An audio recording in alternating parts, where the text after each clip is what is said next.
Nah, sebelum memang kita coba baca undang-undangnya, RUU-nya, mungkin dari kalian sendiri udah ada yang baca atau memang belum baca, baru hanya simpang siur dari beberapa informasi di sosial media.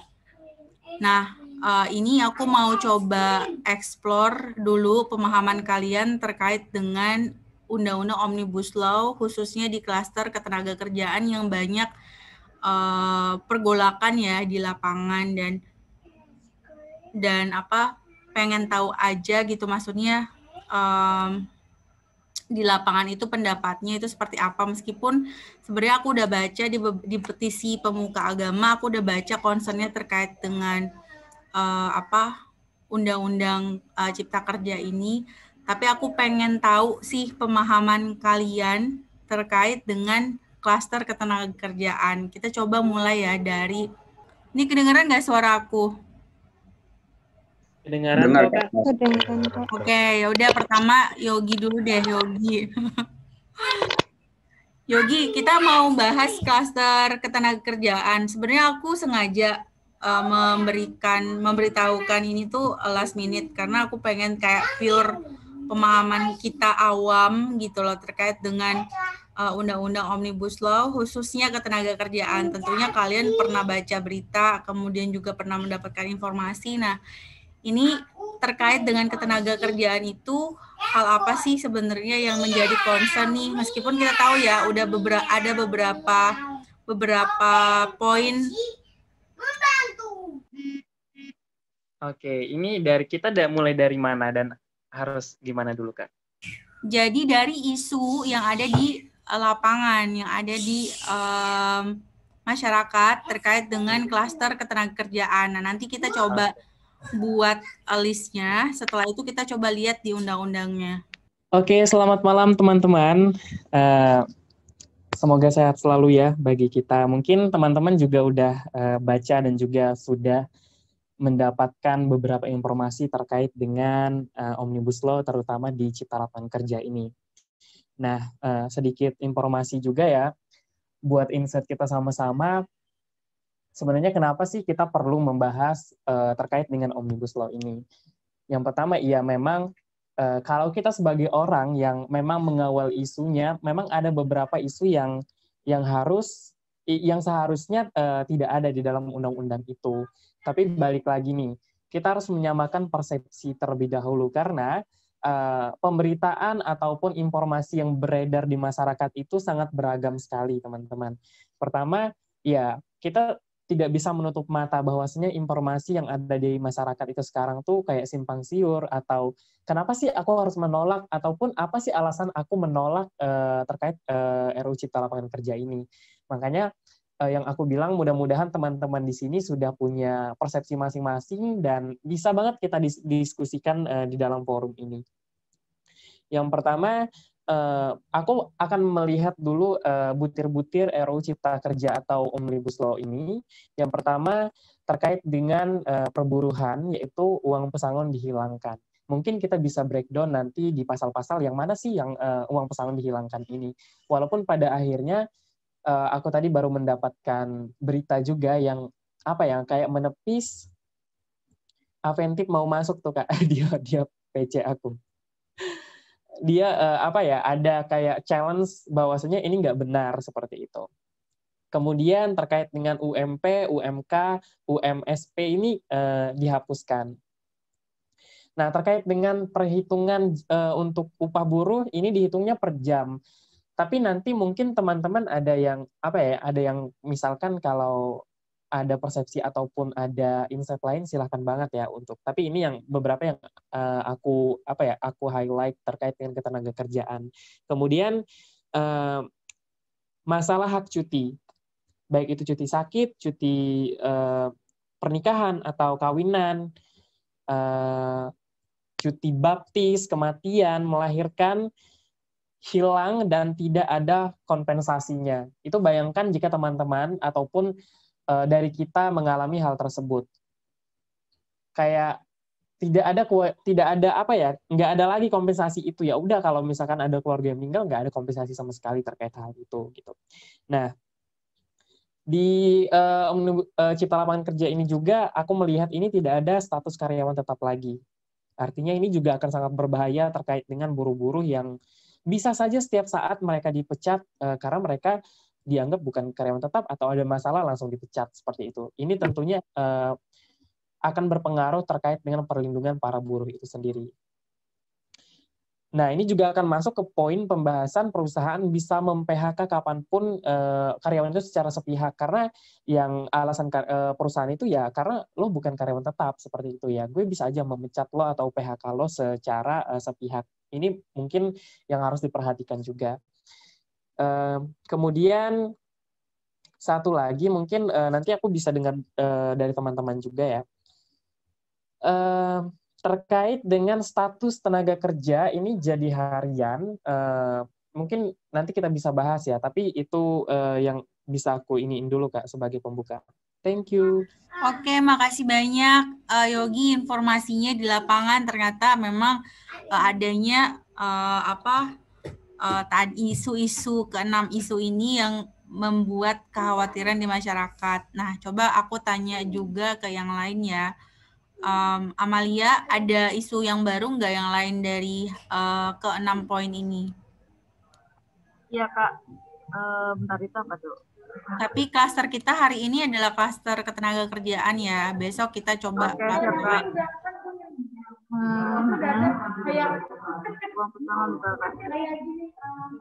Ini sih Kak paling outsourcing sih Kak.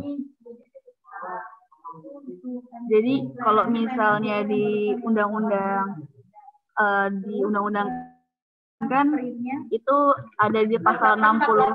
Sorry ya Kak berisik, lagi rame soalnya di ruangan. Soalnya kalau misalnya di pasal di Undang-Undang Ketenagakerjaan Undang-Undang Nomor 13 Tahun 2003 kan itu kan ada di pasal 64 dan pasal 65 ya diatur. Nah, sedangkan di UU Cilaka ini itu ketentuan di pasal 64 dan ketentuan di pasal 65 itu dihapus. Kayak gitu. Jadi 64 dan 65 itu isinya adalah peraturan dan syarat-syarat outsourcing dihapus, termasuk kewajiban perlindungan pekerja outsourcing. Sehingga outsourcing itu dapat dilakukan bebas syarat. Terus habis itu lembur udah belum? Lembur sih Kak, masalah lembur. Kalau misalnya di Undang-Undang Ketenagakerjaan itu kan lembur itu dapat dilakukan paling banyak 3 jam dalam 1 hari dan 14 jam dalam 1 minggu. Sedangkan di UU Cilaka ini waktu kerja lembur hanya dapat dilakukan paling lama 4 jam dan dalam 1 hari dan 18 jam dalam 1 minggu. Jadi jauh lebih banyak batas maksimum lemburnya, Pak.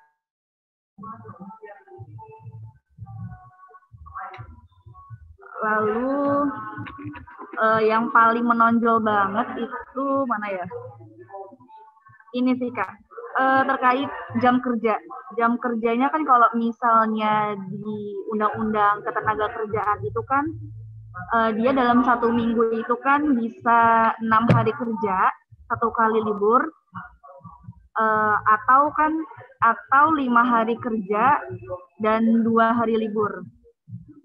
Kalau misalnya di UU Cilaka ini itu istirahat mingguan 1 hari untuk 6 hari kerja dalam 1 minggu. Itu ada di pasal 79 juga. Jadi lalu apa lagi ya? Upah udah belum ya? Udah ya?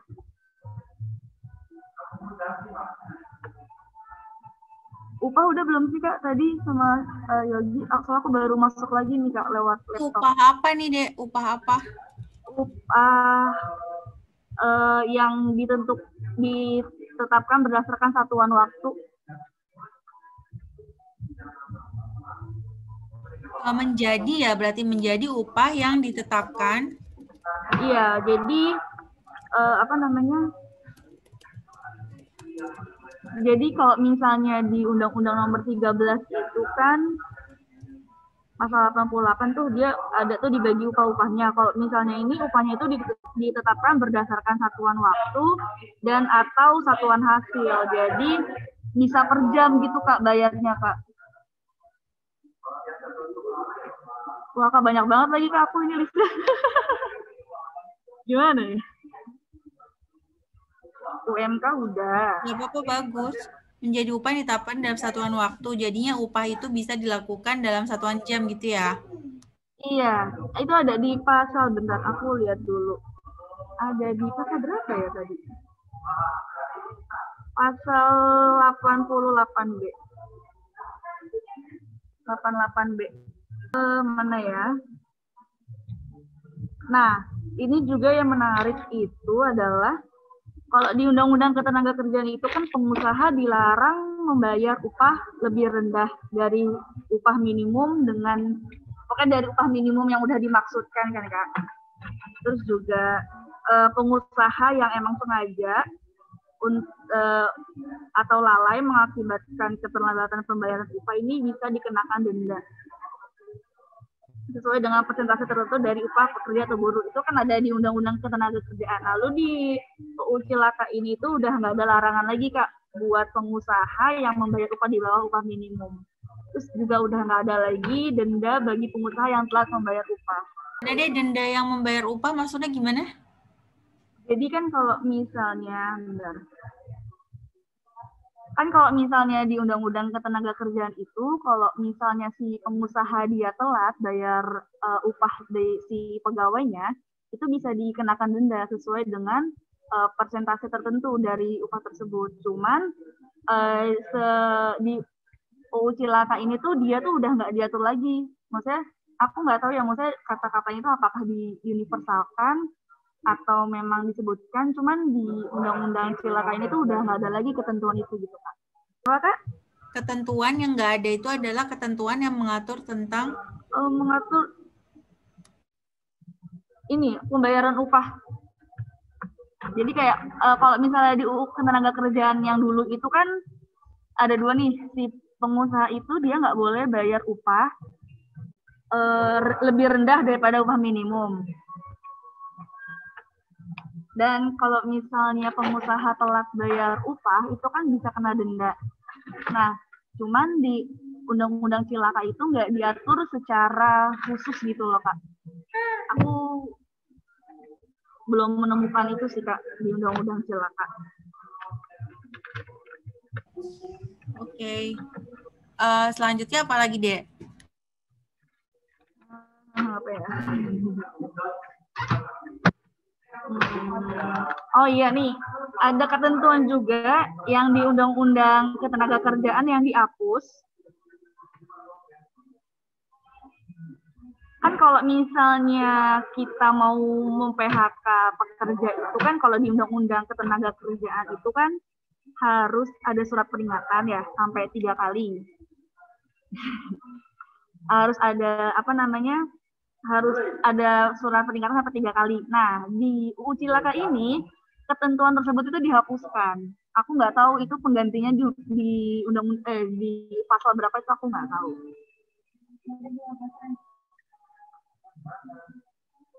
Ini kata Bandi katanya sanksi pidana bagi pengusaha apa tuh tadi dihapuskan.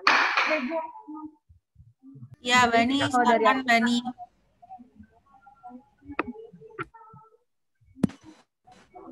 Halo Kak. Gimana Bani? Enggak Kak, apa ya? Sebenarnya tuh aku enggak terlalu paham juga sama undang-undang ini, cuma ya karena temennya bahas itu terus ya jadi kepikiran juga.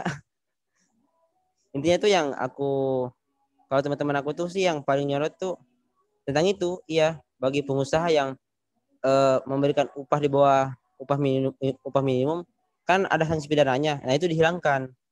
Yang kedua, pekerja yang di PHK karena perusahaan pilot tidak lagi mendapatkan pesangon.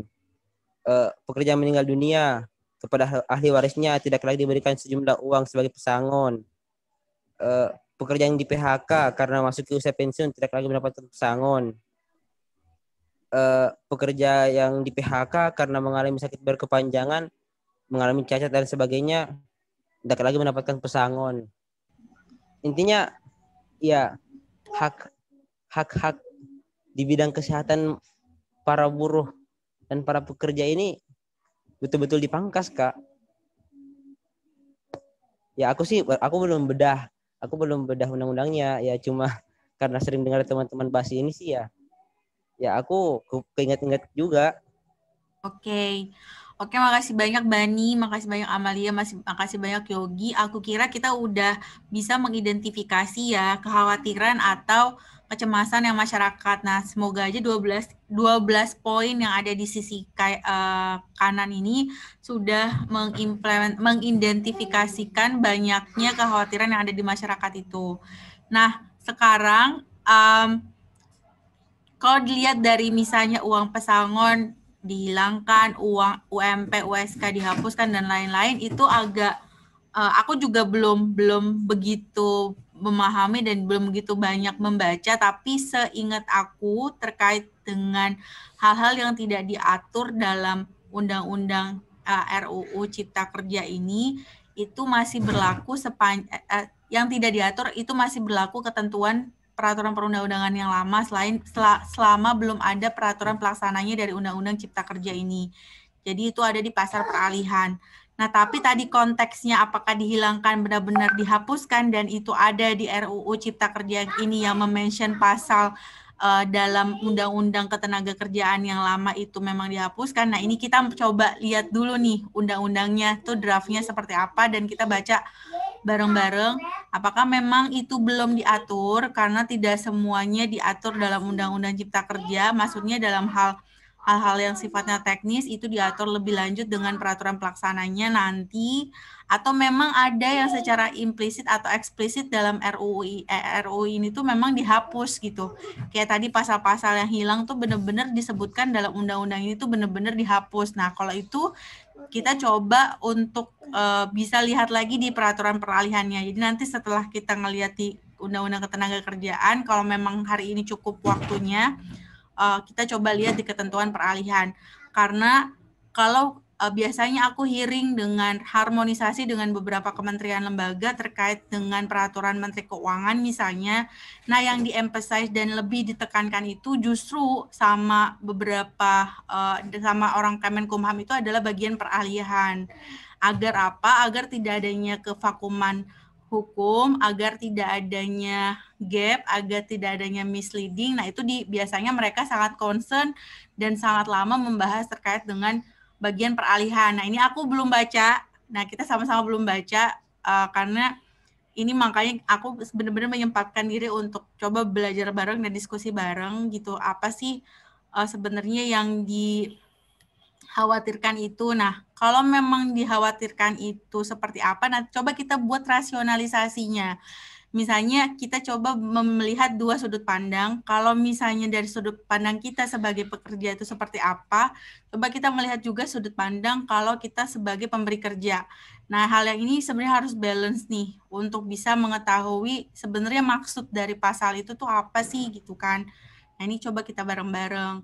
Nah, untuk misalnya kita lebih interaktif, nah aku sih minta kalian kan udah pegang ya masing-masing RUU ya Cipta Kerja yang udah aku share di grup.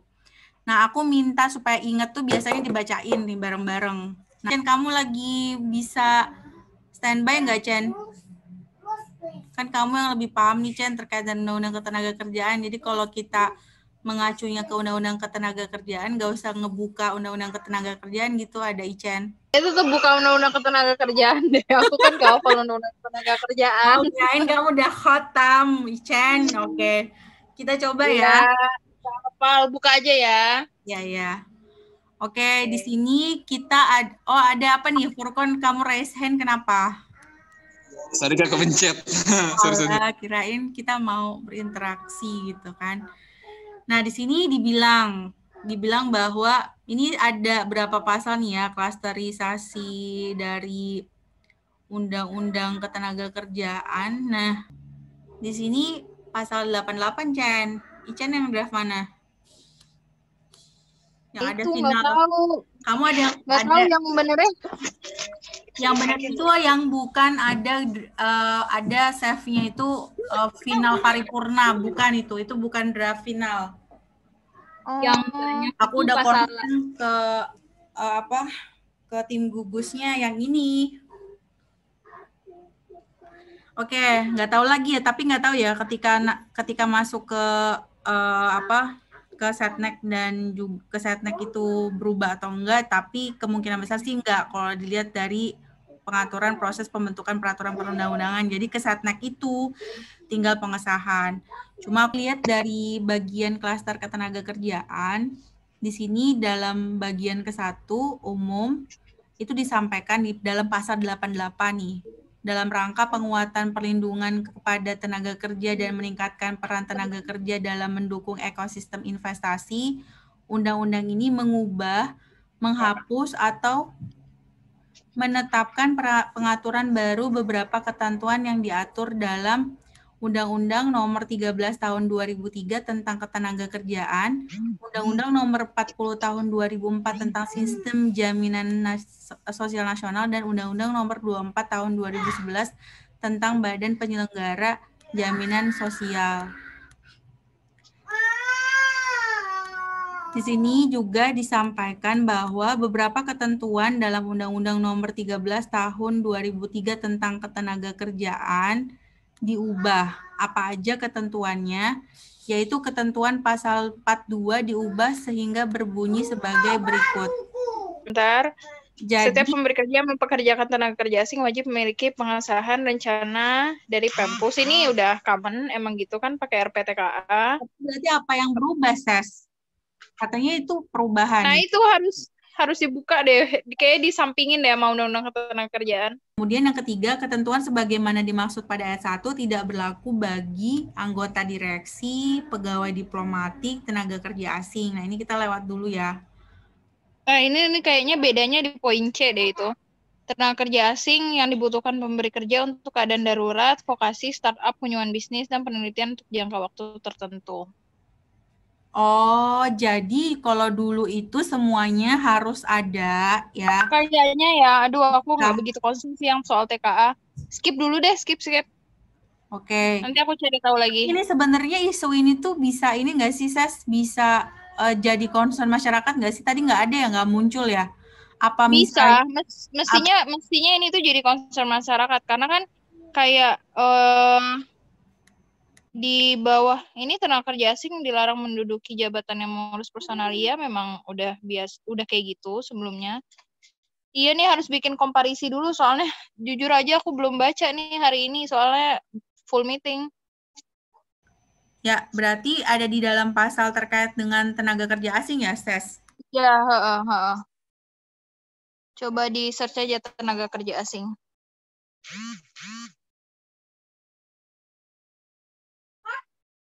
Nah, di enter lagi.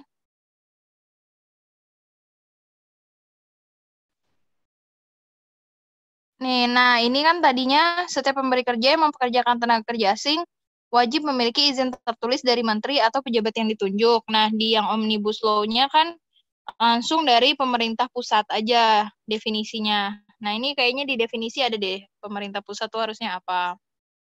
Terus ayat 2 sama. Ayat 3 juga sama. Ayat 3, sorry. Kewajiban memiliki izin tidak berlaku bagi tenaga kerja asing sebagai pegawai diplomatik dan konsuler. Nah, sedangkan yang sekarang ini ditambah. Nggak cuman di diplomatik dan konsuler, tapi direksi, komisaris, dengan kepemilikan saham sesuai dengan peraturan perundang-undangan, terus TKA yang dibutuhkan pemberi kerja untuk jenis pemeliharaan mesin produksi untuk keadaan darurat, vokasi, startup, kunjungan bisnis, dan penelitian untuk jangka waktu tertentu tuh udah nggak perlu izin lagi juga gitu. Kalau aku sih nangkepnya ya, untuk hal ini itu juga perlu untuk mengerjakannya langsung. Sedangkan kalau mereka harus ngurus izinnya dulu, ngurus RPTKA-nya dulu, itu takes time banget. Kayak gitu. Nah, makanya ini kayaknya pasal ini tuh ada karena itu deh. Oh, jadi kalau nggak salah tuh ada isu juga bahwa pemerintah Republik Indonesia tuh lebih pro asing. Nah, mungkin aku nggak tahu. Ini dari pasal ini kali, Ses. bahwa ada penambahan poin B dan poin C, bahwa segala hal yang mereka lakukan itu ya bernilai gitu, nggak secara cuma-cuma diberikan. Walaupun memang sih sebenarnya kan kita harusnya ada transfer knowledge, tapi itu banyak perusahaan yang punya bargain position, mereka nggak mau. Justru ya kalau misalnya Indonesia nggak mau, kita nggak akan datang. Nah, mungkin ya masalah yang kayak gini yang harus kita pahami, bahwa sebenarnya bukan pro asing, tapi banyak juga negara-negara lain yang ternyata udah melek hak kekayaan intelektual gitu loh. Maksudnya dia nggak mau serta-merta misalnya buat barang tuh langsung gelondongan, langsung jadi. Nah, untuk perakitannya pun itu kan butuh kayak expertise gitu kan. Nah, expertise dan pengalaman mereka tuh nggak sembarangan mereka mau transfer ke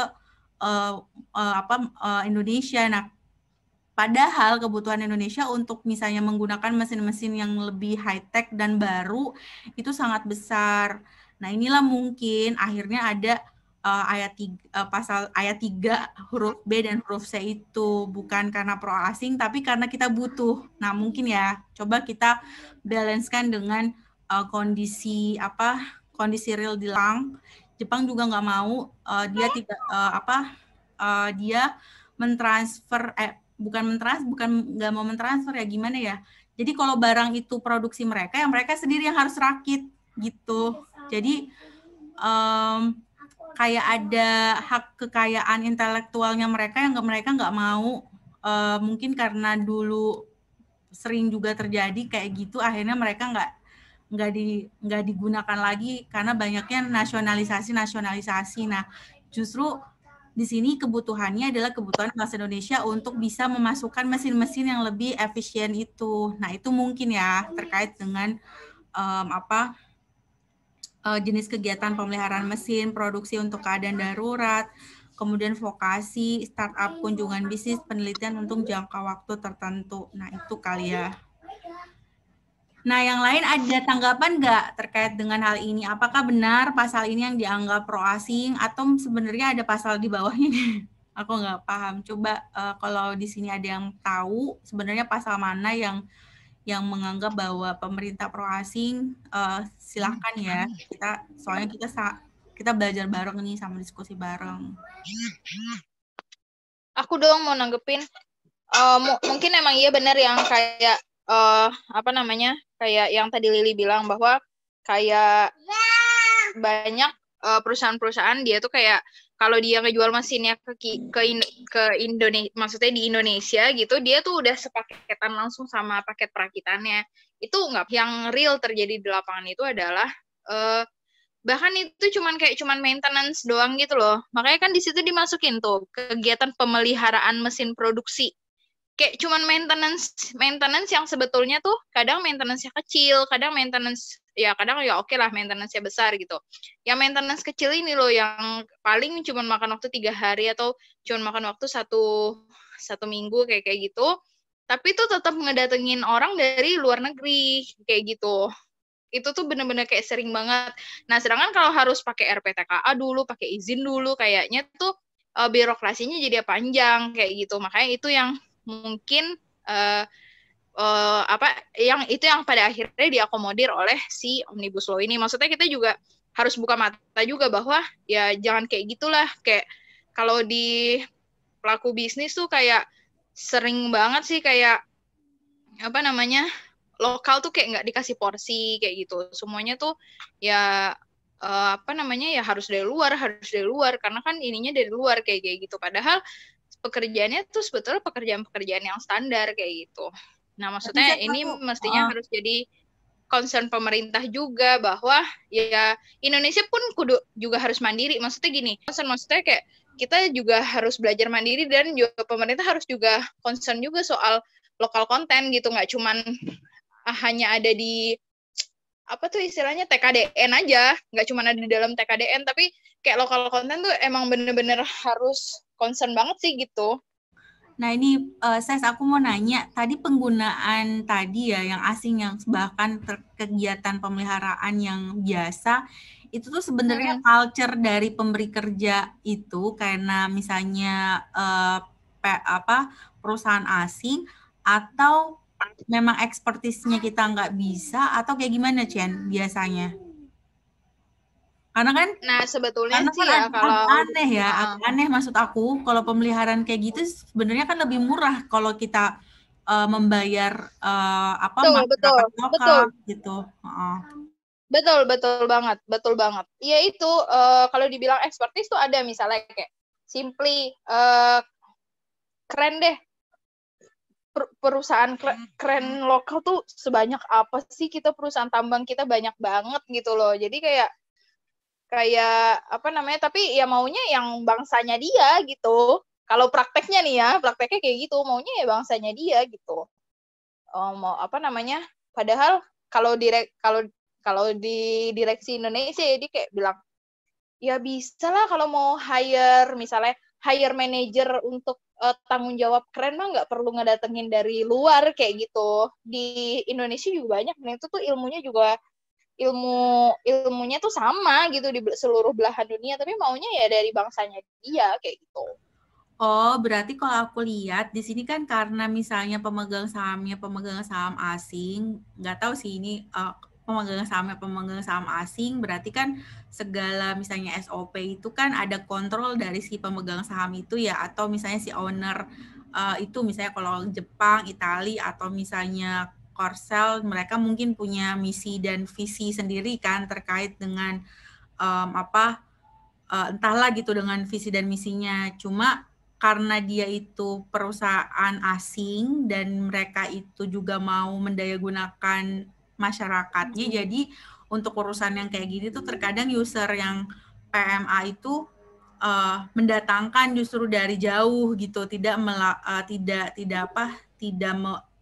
menggunakan masyarakat lokal. Nah, tapi kalau misalnya biasa itu berarti sebenarnya banyak juga ya, maksudnya itu tuh sebenarnya bisa juga dilakukan oleh masyarakat lokal. Itu nggak harus orang asing, gimana, Ses? Kita punya nggak standing position lebih tinggi? Kenapa, Ses? Enggak. Tergantung ya, biasanya tuh ya orang, maksudnya tuh investor asing tuh dia udah lebih pintar dalam membuat sistem kerja sama GV gitu, sistem kerja sama joint venture. Jadi dia kayak biasanya tuh dia memegang posisi-posisi tampuk yang strategis kayak gitu. Terus kayak ya mereka juga jago juga sih bikin justifikasi gitu, kenapa harus dari luar apa-apa kayak gitu. Dan pada akhirnya ya orang Indonesia kayak milih udahlah daripada ribut gitu. Berarti memang posisi mereka juga cukup kuat ya di perusahaan ya. Iya, walaupun ibaratnya misalnya mungkin itu berarti sebenarnya Ses, kalau ada kondisi kayak gitu tuh kita bisa mitigasinya tuh gimana ya? Apa membalikan kekuatannya kita supaya ya tergantung di awal ya, principle of agreement-nya kita dengan mereka ketika mau membuat joint venture agreement misalnya, atau joint venture company, itu standing position masing-masing itu kuat atau enggak. Nah, biasanya modal yang paling tinggi itulah yang dia bisa lebih mempengaruhi. Nah, cuma aku karena memang nggak terjun langsung gitu berhadapan dengan tadi gitu penanam modal asing, cuma kayak sifatnya partnership aja tapi nggak di dalam satu perusahaan, aku nggak bisa banyak pendapat sih terkait dengan bagaimana posisi kekuatan antara tenaga kerja asing dengan tenaga kerja dalam negeri di satu perusahaan joint venture gitu. Nah, ini aku last option sebelum kita move ke artikel lain. Sebetulnya caranya adalah ya pemerintah harus ambil andil. Ya cara pemerintah ambil andil itu adalah dari sisi pengawasan. Pengawasan tuh nggak cuman represif ya, tapi juga preventif. Preventif itu ya dalam bentuk izin. Menurut aku tuh yang lama itu udah menurut aku udah pas. Jadi pengecualian itu cuman untuk pejabat diplomat dan konsuler, yang direksi, komisaris, kemudian yang ada di Cipta Karya ini sekarang, menurut aku tuh harusnya tetap pakai izin agar pemerintah tuh masih bisa kontrol gitu loh. Jadi kayak emang dia maksudnya dengan memberikan izin kan nanti dengan memberikan izin dan rencana penggunaan tenaga kerja, kalau teman-teman pernah lihat atau bisa di Google bentuk dari rencana penggunaan tenaga kerja tuh datanya tuh udah cukup sangat komprehensif, yaitu berapa lama dia rencana digunakan, siapa tenaga kerja pendampingnya, kemudian apa kompetensinya dia, kayak gitu tuh lebih ada di dalam itu semuanya. Nah itu yang menurut investor itu menyulitkan mereka kayak gitu. Jadi tapi padahal kan dengan adanya sistem izin kayak gitu tuh itu justru bentengnya kita gitu loh, agar kayak apa ya agar jangan semuanya di asing gitu, biar negara kita juga maju juga gitu. Itu sih.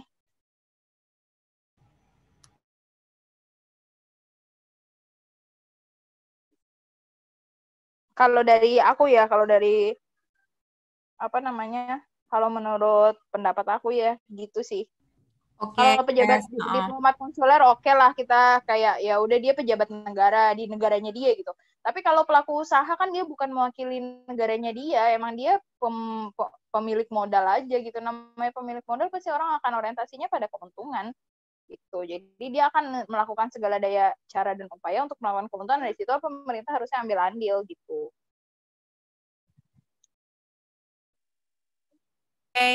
Oke, saya. Nah, untuk tenaga kerja asing ini ada yang punya pendapat nggak dari menti yang lain nih? Coba aku tanya. Kita next ya ke pasal yang lain. Jadi lebih baik ini guys, karena kita kan sifatnya bukan mentoring, jadi diskusi dan belajar bareng, karena kita juga pengen tahu dan pengen bisa lebih mengeksplor lah pasal ini. Nah, cuma ini kalau misalnya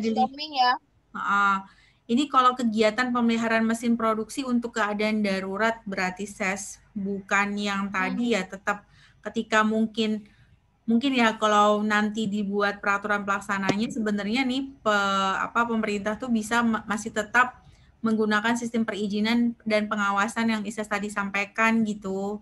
Karena ini khusus untuk pemeliharaan mesin produksi untuk keadaan darurat. Nah, definisi atau keterangan lebih lanjut terkait dengan bentuk keadaan darurat itu seperti apa, kemudian ya seperti apa, kemudian yang bisa membuat tenaga kerja asing itu nggak perlu ada pengesahan atau izin dari pemerintah pusat. Nah, kemudian betul. Ini agak rawan juga nih pendefinisian keadaan darurat. Kadang menurut investor enggak ini darurat ini gitu.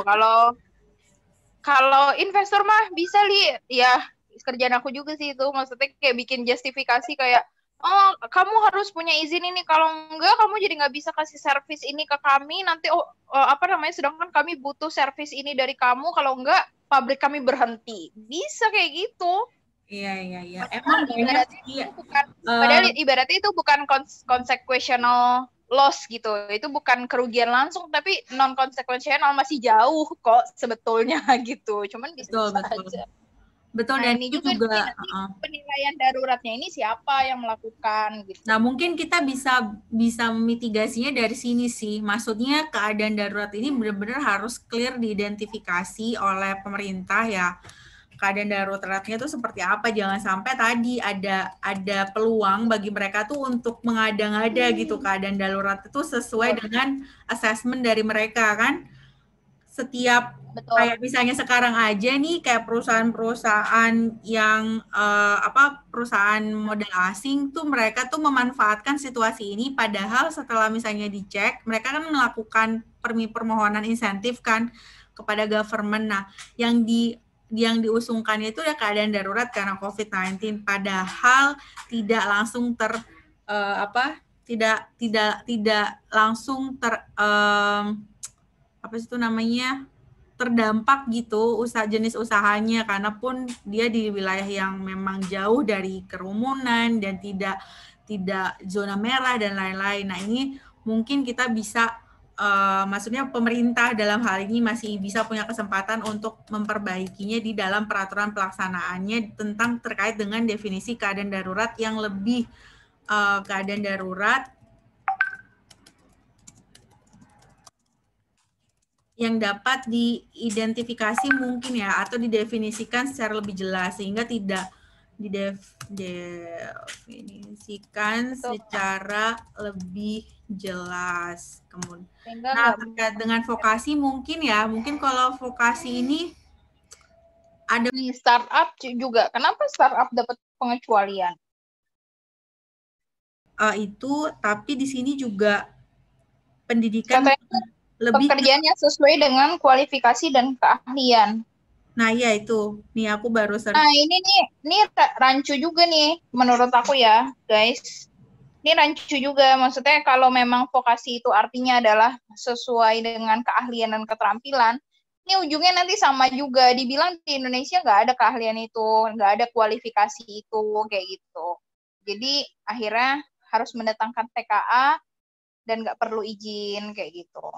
Padahal Indonesia tuh aku udah negara yang ibaratnya kita tuh udah negara berkembang yang hampir maju mungkin ya. Maksudnya kayak kita tuh SDM kita tuh unggul gitu loh. Tapi ya itu ya perlu support sih. Iya. Dan startup pun mungkin terkait dengan ini ya, perlindungan apa sih itu namanya? Ada tuh virtual jurisdiction. Nah, itu mungkin ya, tapi kita nggak tahu. Aku nggak bisa sesuatu nih terkait dengan definisi startup juga kita nggak tahu. Startup itu yang masuk kualifikasi startup tuh apa? Karena kalau di pengurusan perizinan nggak ada yang namanya perusahaan startup. Iya. Betul. Nah, ini ada nggak informasi dari ini nih, dari kalian, wahai mahasiswa-mahasiswa atau yang aktif di forum-forum, adakah yang membahas hal ini gitu kan? Mungkin juga startup dimaksud karena tadi ya, karena nggak tahu sih, kita coba meraba-raba yang dimaksud dengan startup itu kemungkinan besar karena sekarang itu digitalisasi, mungkin ya perusahaan startup itu lebih ke arah digitalisasi sehingga kayak batas-batas penggunaan atau tenaga ahli dari asing itu jadi kayak nggak ada batasannya gitu. Mungkin ya, tapi cobalah nanti kita coba, siapa tahu ada expose terkait dengan RUU ini. Jadi kan kalau kita sekali meeting bayar orang tenaga kerja asing via Zoom misalnya harus izin menteri gitu, mungkin ya, tapi nggak tahu. Kunjungan tapi ini itu bentar, Dev, boleh geser ke atas nggak, Li? Ini tuh kan penggunaan tenaga kerja asing yang dipekerjakan di Indonesia, jadi bukan penggunaan tenaga kerja asing yang misalnya kayak lewat aplikasi gitu kali ya. Nah, tapi kan sebenarnya setiap pemberi kerja itu kan sekarang udah mengalami ekstensifikasi, SES. Jadi luas gitu loh, bukan pemberi kerja itu ya antara pegawai. Jadi kalau misalnya di kita sendiri nih, kayak misalnya di Kementerian Keuangan, kita tuh kayak ada perjanjian pemberian kerja itu kepada misalnya kalau konsultan itu kayak McKinsey gitu. Nah, itu tuh pemberian kerja. Nah, ini maksudnya itu tuh perluasan di sana atau memang pegawai gitu yang dijadikan perusahaan dalam jangka waktu tertentu. Nah, kalau kayak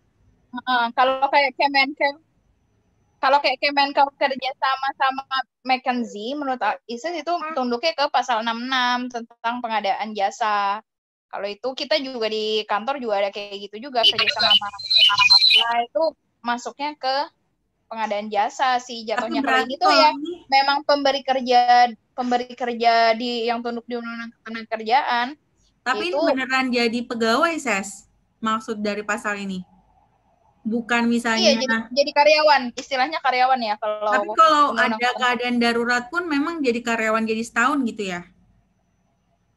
Enggak sih, jadi kalau ada keadaan darurat itu ya seminggu gitu. Nah, seminggu kan? Iya, jadi juga bentuknya jadi pengadaan jasa juga sih jatuhnya. Karena kontraknya juga kontrak jasa pemeliharaan. Cuman kan jasa pemeliharaannya include ada manpower-nya. Nah, manpower-nya ini kan kalau tunduk undang-undang ya harus ada izin gitu. Nah, itu yang sekarang ini di Omnibus Law ini ditiadakan. Jadi nggak perlu ada gitu. Oke.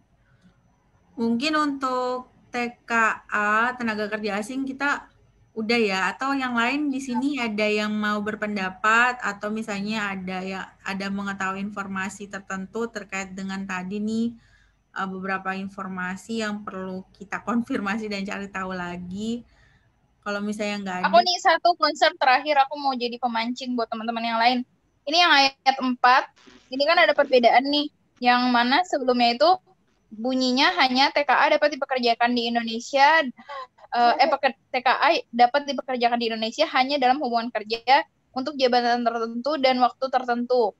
Nah, di sini kan ada penambahan, serta memiliki kompetensi sesuai dengan jabatan yang akan diduduki.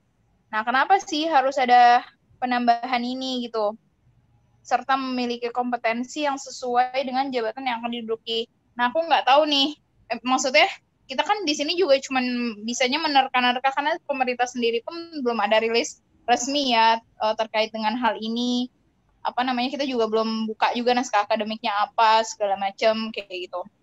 Yeah. Cuman in practice banyak banget TKA yang datang ke Indonesia itu levelnya itu operator kayak gitu.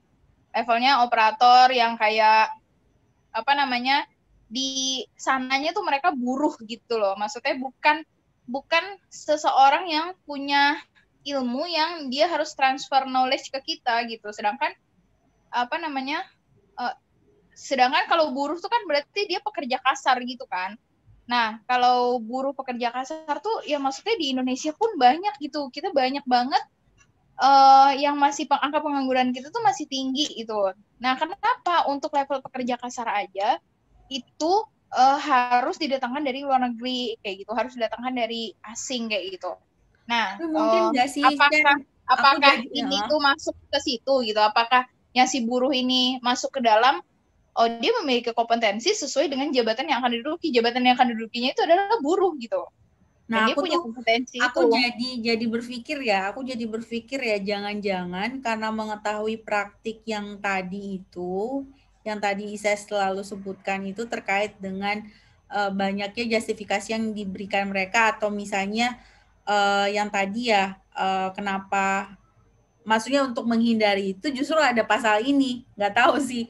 Cuma kalau aku berpikir, lihat deh pasal ayat 4 itu kayak menekankan ke ayat yang 3, yang dia tuh memang harus memiliki kompetensi sesuai dengan jabatan yang akan diduduki gitu loh, Sas. Cuma memang ini ya, karena sifatnya itu yang luas dan general, jadi kita sebenarnya mengada-ngada nih sebenarnya apakah ini tujuannya justru membatasi itu praktik-praktik yang selama ini itu ada gitu kan, sehingga justru PMA itu jatuhnya dalam tanda kutip gitu punya ide-ide untuk bisa masuk dengan beberapa hal, justru ditambahin ayat 4 ini. Nah, ini kita nggak tahu sih.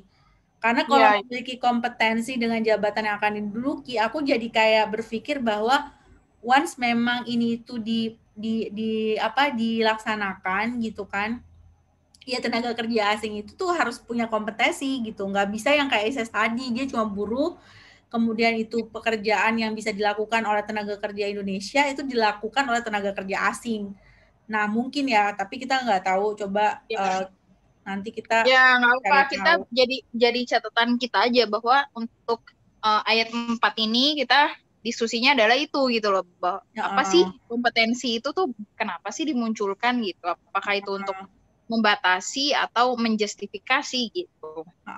Berarti memang nanti pengaturan pelaksanaannya itu yang harus lebih detail. Kalaupun memang kita bisa melihatnya itu dari peraturan pelaksananya.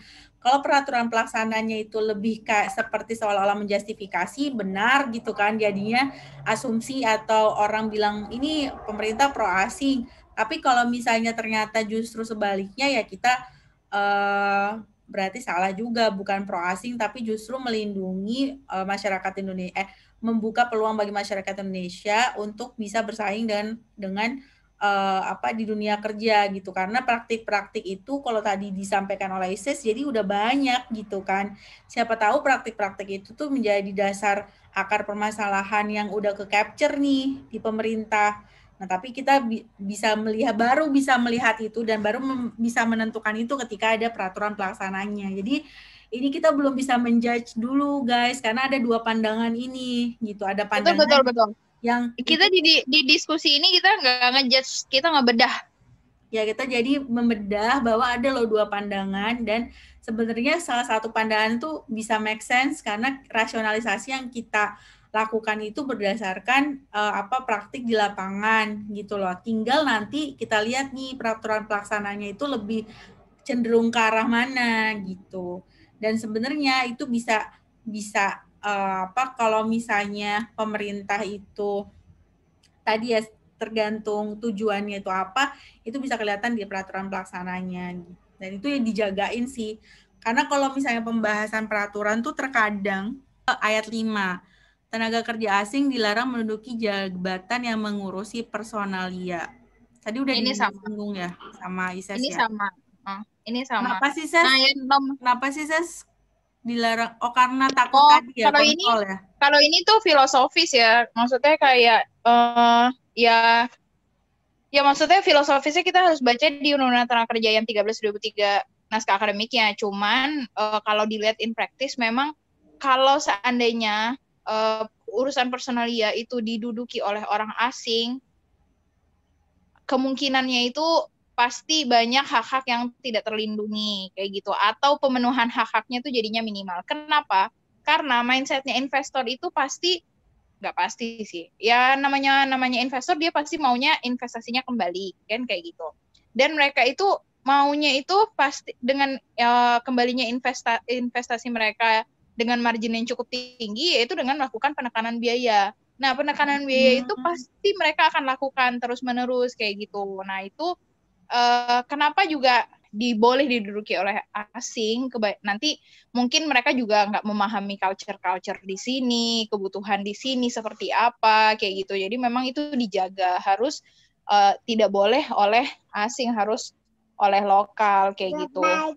Iya, harus oleh lokal kayak gitu. Jadi selain itu tadi mau ngomong, tadi kayak ada deh satu lagi momen, dan Indonesia itu secara geografis dia tuh juga bagus juga, karena kan ibaratnya kita punya laut dalam yang mana secara pelabuhan gampang. Kalau secara pelabuhan transportasi menggunakan laut kan jauh lebih lebih murah kayak gitu. Dan memang yang paling memungkinkan juga transportasi itu menggunakan laut kan, pengangkutan raw material apa segala macam tuh pasti pakainya kapal besar gitu, nggak ada lagi transportasi selain itu. Coba kalian bayangin kalau di kalau di negara-negara yang daratan itu ya mereka pasti pakainya transportasi darat kan gitu, yang mana itu akan menjadi lebih tax time gitu. Nah, kita tuh secara geografis sangat strategis, nah mereka tuh makanya senang investasi di sini, Mat. Iya.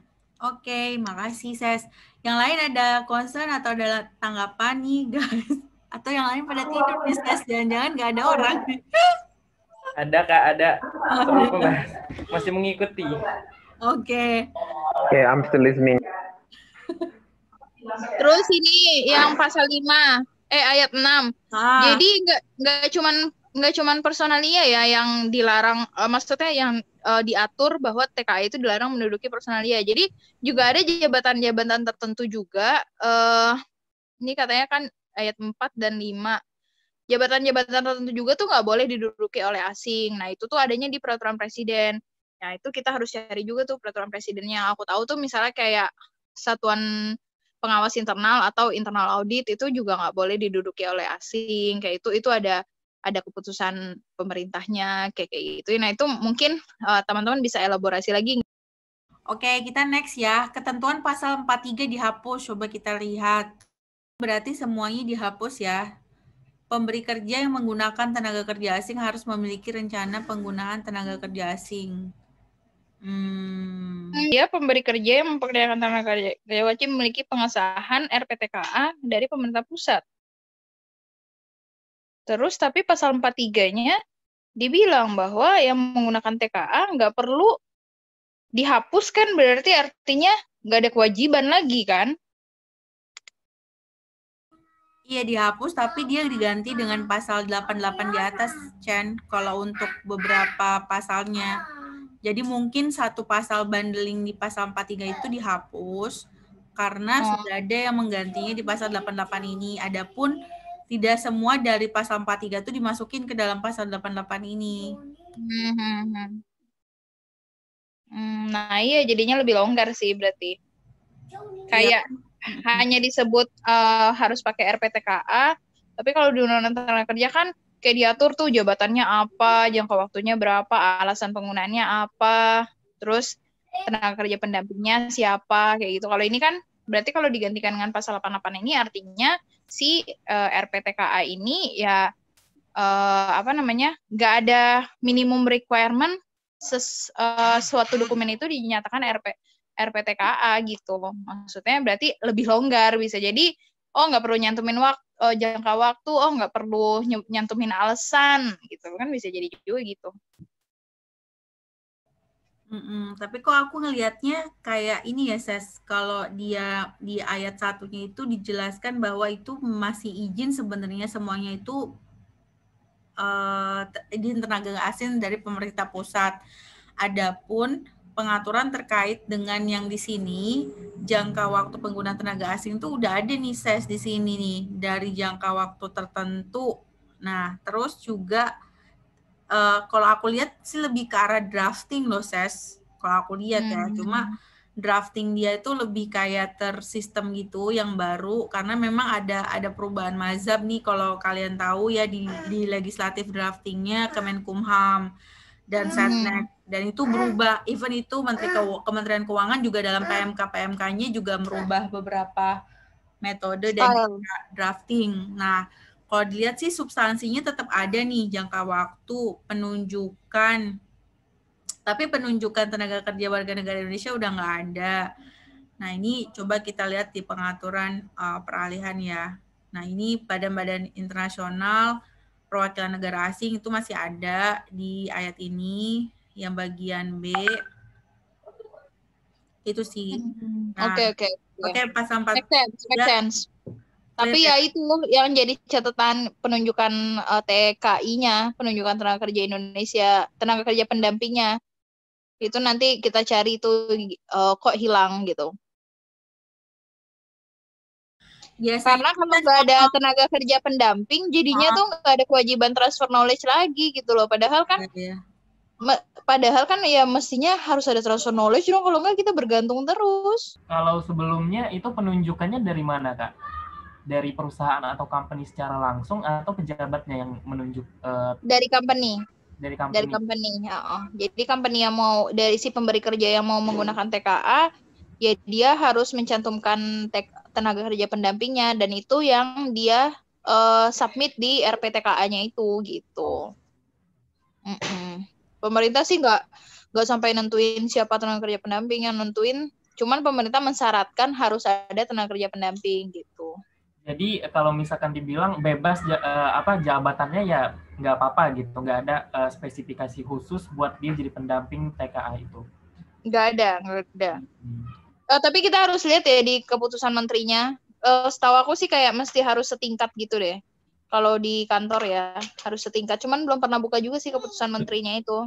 Kan di pasal 44-nya kan diatur lebih lanjut oleh keputusan menteri tuh. Nah, kita bisa elaborasi di keputusan menterinya itu. Gitu. Cuman ini kan pasal 44 dihapus nih. Coba kita lihat pasal untuk pengaturan peraturan pelaksananya ya.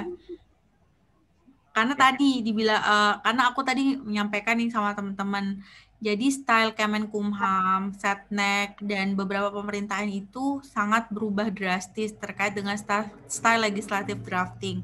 Mereka tuh sekarang kayak misalnya lebih terstruktur gitu. Jadi kalau misalnya ada ketentuan peraturan diatur lebih lanjut, itu nggak ada, mungkin aja nggak ada di dalam pasal atau bab pasal yang sama, tapi ada di dalam bab itu.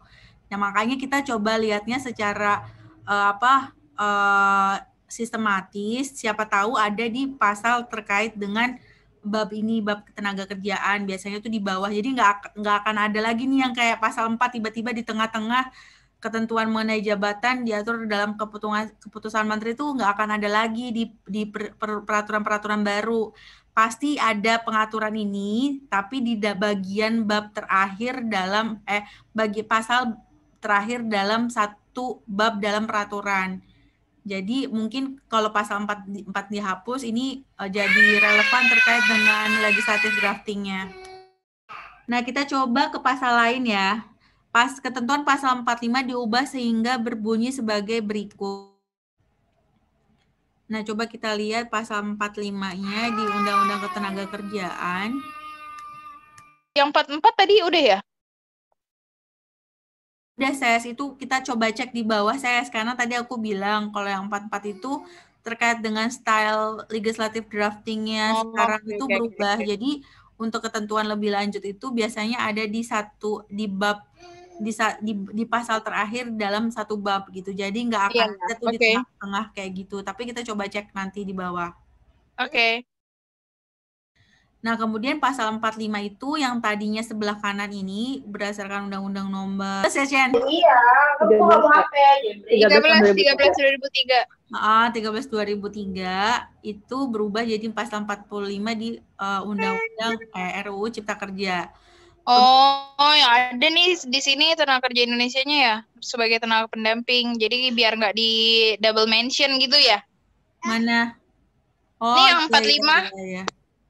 Benar. Jadi di dalam 45 itu pemberi kerja tenaga kerja asing wajib menunjuk tenaga kerja warga negara Indonesia sebagai tenaga pendamping tenaga kerja asing yang dipekerjakan untuk ahli teknologi dan ahli keahlian dari tenaga kerja asing. Nah, artinya kan tadi tetap ada ya, Ses, sharing knowledge. Kemudian melaksanakan pendidikan dan pelatihan kerja bagi tenaga kerja Indonesia sebagaimana dimaksud pada huruf A yang sesuai dengan kualifikasi jabatan yang diduduki oleh tenaga kerja asing dan memulangkan tenaga kerja asing ke negara asalnya setelah hubungan kerjanya berakhir. Oh, ya. Oke. Berarti ini memang tetap ada nih teman-teman pasal ini, cuma memang yang tadinya itu diatur dalam pasal 43 itu jadi diatur dalam pasal 45 sehingga tetap ada alih teknologi dan alih keahlian dari tenaga kerja asing. Kemudian ketentuan sebagaimana dimaksud pada ayat 1 huruf A dan B tidak berlaku bagi tenaga kerja asing yang menduduki jabatan tertentu. Nah, ini jabatan tertentu itu biasanya apa, Ses, di perusahaan, Ses? Mana? Ke mana tadi bunyinya? Yang ayat 2 nih. Ketentuan sebagaimana dimaksud dalam ayat 1 huruf A dan B. Ini. B. Tidak berlaku bagi TKA yang menduduki jabatan tertentu. Kalau yang sebelumnya ada nggak ini? Yang di Undang-Undang 13/2003. Ketentuan sebagaimana tidak berlaku. Oh, nampaknya ini. Nah, ini nih perbedaannya. Perbedaannya yang lama kan dia jabatannya direksi dan atau komisaris. Jadi ketentuan sebagaimana harus ada tenaga kerja pendamping, melakukan pendidikan dan pelatihan kerja bagi tenaga kerja Indonesia itu kan harus dilakukan. Nah, tapi itu dikecualikan bagi direksi dan komisaris. Kayak direksi kan nggak mungkin dia ngetandem orang gitu kan, karena kan memang direksi pengambil keputusan, bukan mengenai keahlian gitu loh. Nah, cuman di sini diganti kalimatnya sama dia yang menduduki jabatan tertentu. Nah, ini nih yang kita harus kawal juga nih, jabatan tertentunya ini nanti apakah direksi dan komisaris aja, atau ada lagi nih jabatan di luar itu yang juga nggak perlu ada transfer knowledge, nggak perlu ada tenaga kerja pendamping, nggak perlu ada pendidikan pelatihan kerja untuk tenaga kerja Indonesia pendampingnya gitu. Ini nggak nangkap nggak penjelasan aku tadi? Paham, Kak? Iya, Kak, paham. Iya, perlu ini Kak, dilihat lagi di ketentuan pasal 2-nya itu yang Omnibus Law itu kan dia nggak dijelasin secara spesifik gitu kan. Dia cuma menduduki jabatan tertentu. Betul. Akan banyak. Kalau yang di undang lama kan dia spesifik, itu direksi dan komisaris, yang mana make sense. Memang kan komisaris tugasnya buat fungsi kontrol, direksi tugasnya fungsi manajemen. Mereka mau transfer apa gitu, itu kan belum perlu ditransfer gitu loh. Karena mereka bukan keahlian. Nah, cuman kalau sekarang ini kan jabatan tertentu nih. Nah, ini kita harus kawal nih jabatan tertentu ini maksudnya apa gitu. Oke, mungkin coba kita ini lagi ya, siapa tahu memang ada kebutuhannya bahwa tenaga kerja asing menduduki jabatan tertentu selain di direksi atau komisaris. Nah, ini pun aku kurang paham. Jadi coba kalau di antara kalian yang ada, silakan ya menyampaikan pendapatnya. Kita nunggu expose dari pemerintah deh, maksudnya jabatan tertentu itu apa. Oke, setelah itu ketentuan pasal 46 dihapus. Tenaga kerja asing dilarang menduduki jabatan yang mengurusi personalia atau jabatan-jabatan tertentu. Nah, ini udah diatur ya di pasal atas ya. Ya. Yang ayat 1. Kemudian jabatan-jabatan tertentu sebagaimana dimaksud dalam ayat 1 diatur dengan keputusan menteri. Nah, coba kita cek di bawahnya nih, jabatan-jabatan tertentu tuh yang dimaksud tuh apa sih gitu kan. Nah, pasal 47. Kita beralih ke pasal 47. Pemberi kerja wajib membayar kompensasi. Oh, ini dibilang bahwa pasal 47 Undang-Undang tenaga kerja itu diubah menjadi pemberi kerja wajib membayar kompensasi atas setiap tenaga kerja asing yang dipekerjakannya. Ini sama ya, masih sama yang huruf A 47 Undang-Undang lama sama yang baru ini. Kewajiban membayar kompensasi sebagaimana dimaksud pada ayat 1 tidak berlaku bagi instansi pemerintah, perwakilan negara asing, badan-badan internasional, lembaga sosial, lembaga keagamaan, dan jabatan-jabatan tertentu di lembaga pendidikan. Ini juga sama. Kemudian ketentuan mengenai besaran dan penggunaan kompensasi sebagaimana dimaksud pada ayat 1 diatur sesuai dengan ketentuan peraturan perundang-undangan. Kalau ini diatur dengan keputusan menteri, ini diatur ketentuan peraturan perundang-undangan. Kemudian jadi sebenarnya pasal 47 itu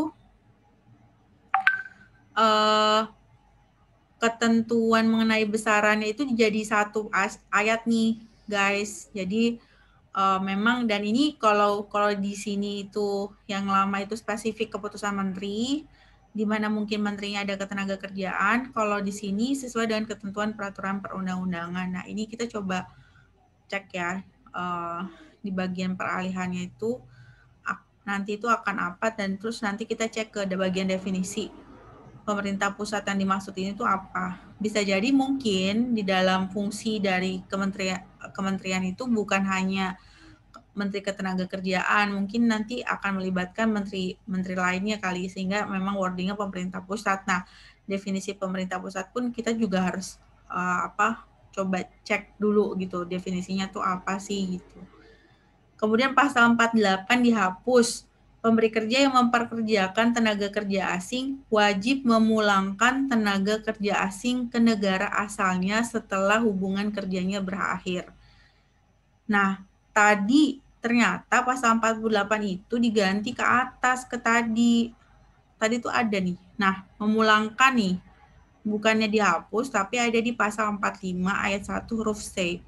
Memulangkan tenaga kerja asing ke negara asalnya setelah hubungan kerjanya berakhir. Nah, ini lebih kayak style dan legal drafting yang berbeda sih sekarang.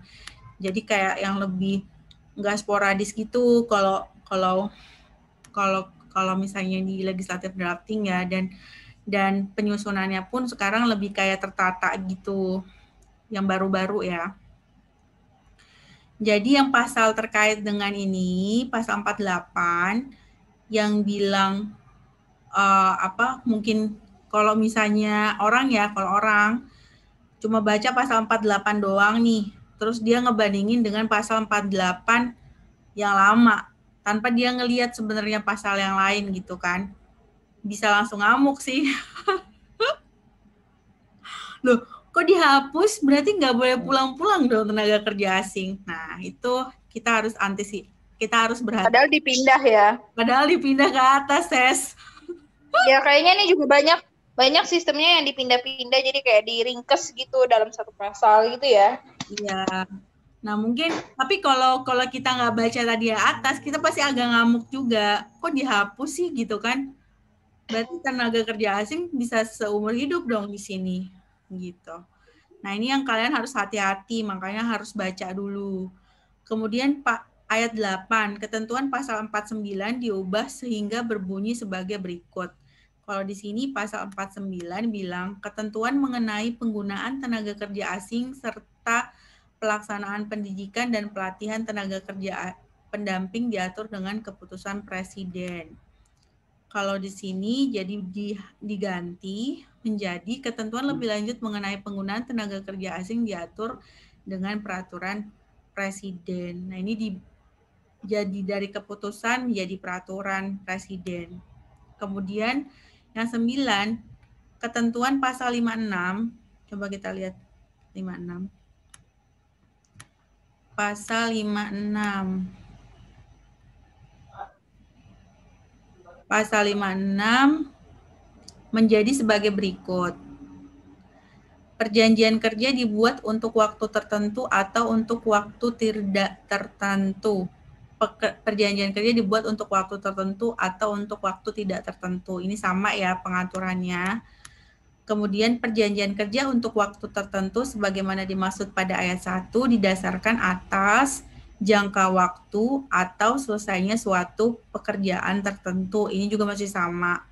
Nah, tapi ada tambahan pasal nih. Jangka waktu atas selesainya suatu pekerjaan tertentu sebagaimana dimaksud pada ayat 2 ditentukan berdasarkan kesepakatan para pihak. Kemudian ketentuan lebih lanjut mengenai perjanjian kerja waktu tertentu berdasarkan jangka waktu atau selesainya suatu pekerjaan tertentu diatur dengan peraturan pemerintah. Nah, artinya ini nanti akan ada peraturan pemerintahnya. Mungkin di sini ada satu poin tadi concern ya, terkait dengan apa sih tadi jam kerja kalau nggak salah. Beda, Li. Beda ya? Bukan ini berarti. Beda. Jadi kalau dulu itu PKWT itu maksimal 2 tahun dan dapat diperpanjang itu 1 kali. Nah, nggak tahu nih kalau di Omnibus Law dia nyebutinnya seperti ini, jangka waktu atau selesai suatu pekerjaan ditentukan berdasarkan kesepakatan para pihak, berarti mungkin ya, karena kan kita belum baca pasal di bawahnya ya, mungkin ini udah nggak ada ketentuan itu lagi gitu, nggak ada ketentuan yang 2 tahun dan hanya bisa diperpanjang 1 kali itu. Iya Kak, ada di pasal bawahnya itu Kak. Ada ya? Iya, ada nanti. Di masalah PKWT itu ada. Iya. Oke, berarti di sini nggak ada masalah kali ya terkait dengan jangka waktu tertentu ini. Ini ada isu nggak sih dengan kesepakatan para pihak, kemudian pekerjaan tertentu diatur dengan peraturan pemerintah? Ini nggak ada ya? Nggak ada masuk ke isu jam kerja tadi ya? Nggak, beda isu. Karena gini, aku nggak tahu ini relate atau enggak dengan pasal 56 ini, tapi aku sendiri mengalami dalam hal karena lembaga manajemen aset negara itu hybrid ya antara non-PNS dan PNS. Nah, yang non-PNS ini kita agak bingung gitu untuk memposisikan dia tuh PKWTT. Padahal kita juga masih belum tahu misalnya apakah memang benar sumber daya manusia itu benar-benar dibutuhkan dan bisa menjadi pegawai tetap. Jadi untuk misalnya yang pengaturan yang lama itu kalau nggak salah 2 kali percobaan ya Ses ya, kalau nggak salah 2 kali percobaan, maksudnya 6 bulan dan harus dilakukan penetapan sebagai pegawai permanen, ya nggak sih Ses? Maksimal 2 kali. Enggak. Kalau yang buat permanen kayaknya cuma 3 bulan deh. Nah itu maksud aku, terkadang nggak tahu ya, ini di sisi user aku pernah di posisi user itu punya pendapat kayak gini gitu. Kita tuh sebenarnya nggak tahu sebenarnya potensi dia kayak gimana dengan hanya melihat dia dalam jangka waktu 3 tahun atau dalam jangka waktu setahun. Jadi sebenarnya ada kebutuhan dari user itu untuk bisa mengenal dia lebih jauh gitu. Karena kan ketika dia tidak tertentu artinya kan jadi pegawai tetap, dan ini konsekuensi yang tadi loh, konsekuensi pendanaannya dan juga kinerjanya itu sangat concern gitu user. Nah, ini mungkin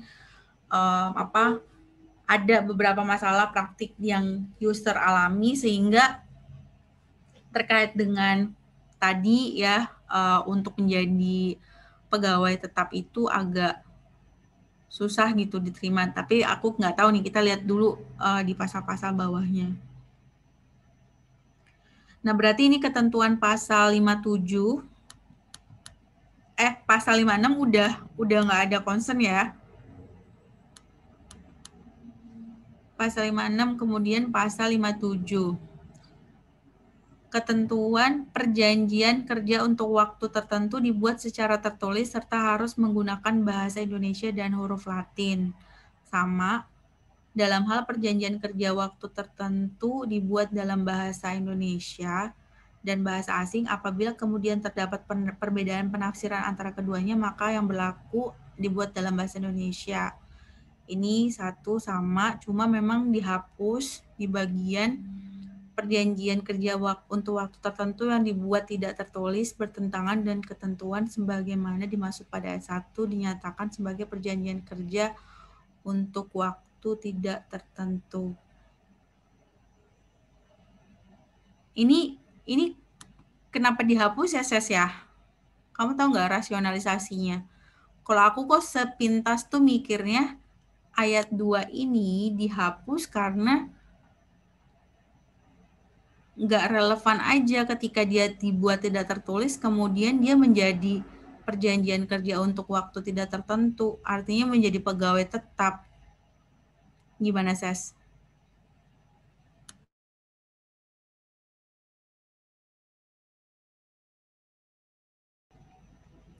Ada yang bisa ngasih pendapat nggak, guys, ini kalian? Mungkin kita skip aja kali ya, karena itu nggak masuk ke dalam concern dari kekhawatiran-kekhawatiran dari masyarakat. Nah, kemudian pasal 58. Perjanjian kerja untuk waktu tertentu tidak dapat mensyaratkan adanya masa percobaan kerja. Perjanjian kerja untuk waktu tertentu tidak dapat mensyaratkan adanya masa percobaan kerja. Ini tetap sama. Dalam hal disyaratkan masa percobaan kerja sebagaimana dimaksud pada ayat 1, masa percobaan kerja yang disyaratkan tersebut batal demi hukum dan masa kerja tetap dihitung. Ini poin ini ada concern nggak sih dengan tadi list masalahnya? Nggak ada sih, Kak.